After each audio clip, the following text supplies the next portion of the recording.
Tibbeti Baba. He is also known as Mahasadhak Tibbeti Baba or Paramhamsa Tibbeti Baba. Died 19 November 1930. Tibetan Baba. Originally named Nabin Chattopadhyaya, Nabin or Nabin Chandra, was a famous Bengali philosopher saint who lived till the early part of the 20th century. He was one of the few saints in India whose life was an amalgamation of the Advaita Vedanta doctrine of Hinduism and Mahayana Buddhist doctrine. Swami Vivekananda was an ardent believer of Vedanta as well as a great admirer of Gautam Buddha. Vivekananda had called Buddha the ideal karma yogi. Tibbeti Baba was a master of all the 8 siddhis and had remarkable healing powers. Even though he was master of all the siddhis, yet he was not personally interested in using them. There were many incidents and events that had taken place in the life of Tibbeti Baba. Many events have been recorded in writing by his devotees and disciples, and some have not been recorded. Nabin Chandra was born to a Bengali Reddy Brahmin family. His father was a Tantra yogi who had settled in Assam, while his mother was a Shaivite, one who is an ardent devotee of Shiva. It is said that he did not remember the year, date and month of his birth. His father had died when he was very young, so his mother had to bear great hardships to bring him up. From his childhood, Nabin Chandra had keen interest in nature and used to think about the maker of this world. But his ideas about the maker did not tally with his late father's or mother's concept of God.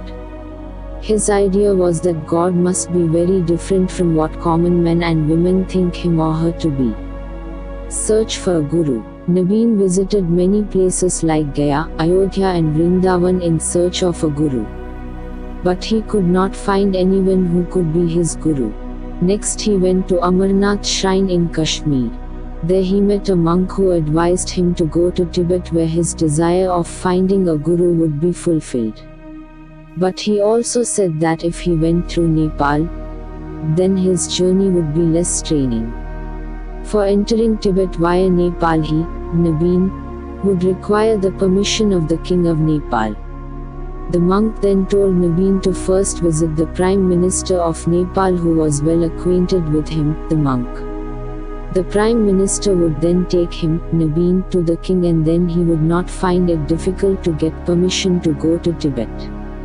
In Nepal, from Amarnath, Nabin went to Nepal.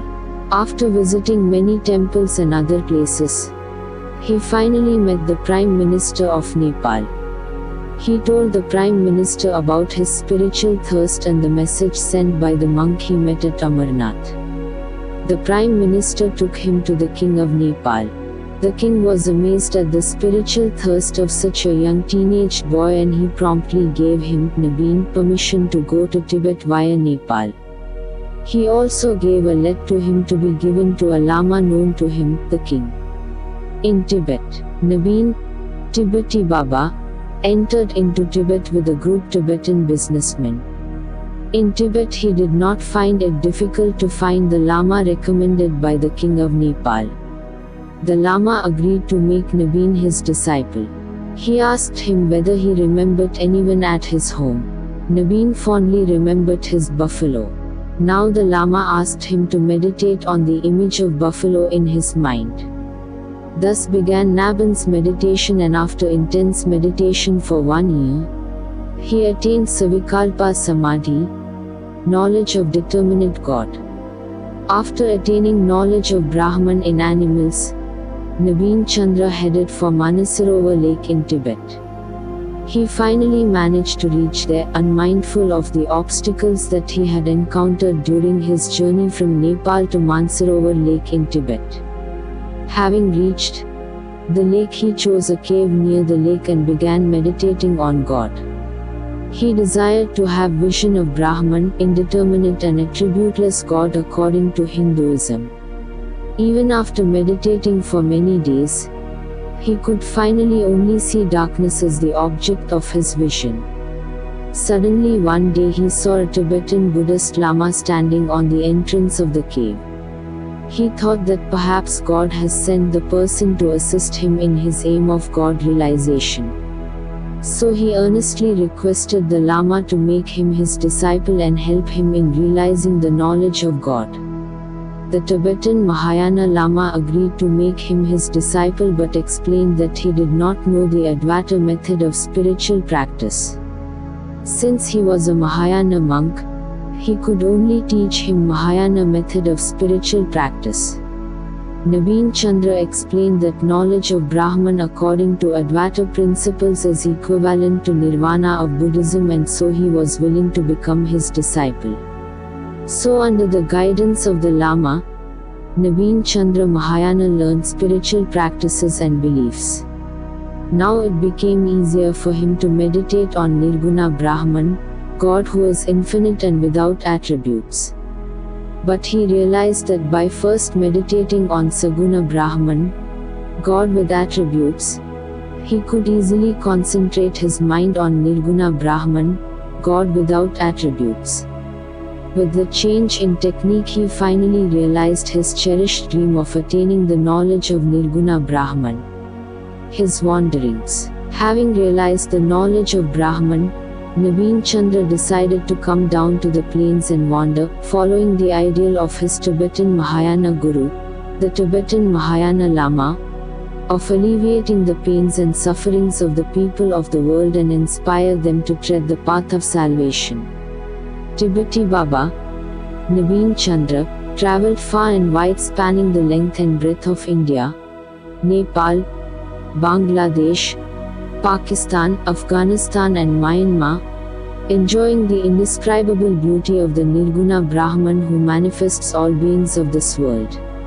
Like his ideal, Lord Buddha, he alleviated the sufferings of distressed beings.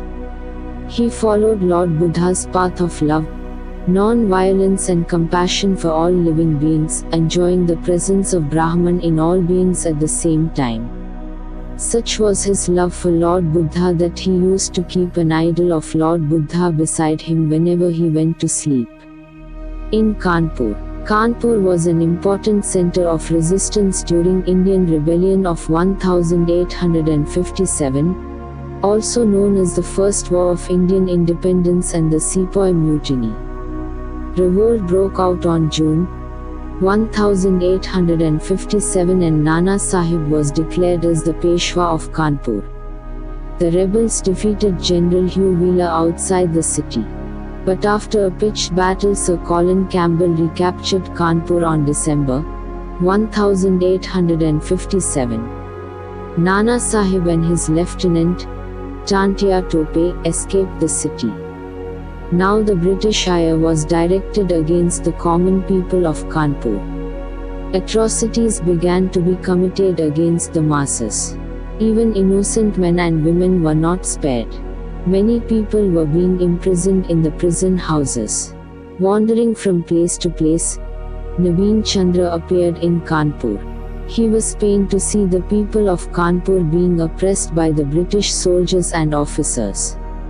He decided to intervene. He introduced himself as a monk from Tibet, as he had secured spiritual enlightenment in Tibet, and asked a British officer to stop oppressing the innocent people. But his request went unheeded. Consequently, he had to use his spiritual power to temporarily weaken the soldiers under the British officer. Now the officer had to heed to his request. Nabin Chandra also met the senior officer posted in the city and voluntarily got himself imprisoned to check how the prisoners were being treated. Finally, the senior military officer realized his mistake and ordered the release of Nabin Chandra and other prisoners who were with him. Nabin Chandra also got an assurance that innocent people would not be punished by the British military officers and soldiers under them. At this, the released prisoners and the people present at the scene hailed Nabin Chandra as their savior and coined the name Tibeti Baba for him. Revisit to Nepal. He is among the very few saints in India who have made their soul to permanently or temporarily enter into another human body. Another known saint said to have achieved the feat is Adi Shankara. He did it when Ubhay Bharti, the wife of Mandana Mishra, challenged him to have a debate on the science of sex love. So to learn the practical aspects of love-making, he entered his soul into the body of a dead king for a period of 1 month. Consequently, Ubhay Bharti was forced to accept defeat. In Hinduism, it is held that birth and death is like changing one's cloth. Birth occurs when a soul enters a new body. When the soul discards the body, the incident is called death. When after wandering for many years, he found that his body has grown weak, he decided to enter his soul into the body of a Tibetan Buddhist monk. The Tibetan Buddhist monk, Lama, had just entered into the state of parinirvana. After getting the new body, the body of the Lama, he resumed his wanderings and began making disciples. Teachings. One must not consider oneself as body or mind, as each person is the supreme infinite soul or God. This teaching is in accordance with the Advaita philosophy. One must lead one's life based on truth. The causes of emotions like fear and shame is the false association of self or Atman, soul, with the body and mind. When one gets knowledge that self or Atman, soul, is different from body or mind, then these emotions disappear. When people get entangled in evil deeds, they can again become pure and good by means of good discourse and suggestion. One cannot fully love another person without seeing oneself in the other person.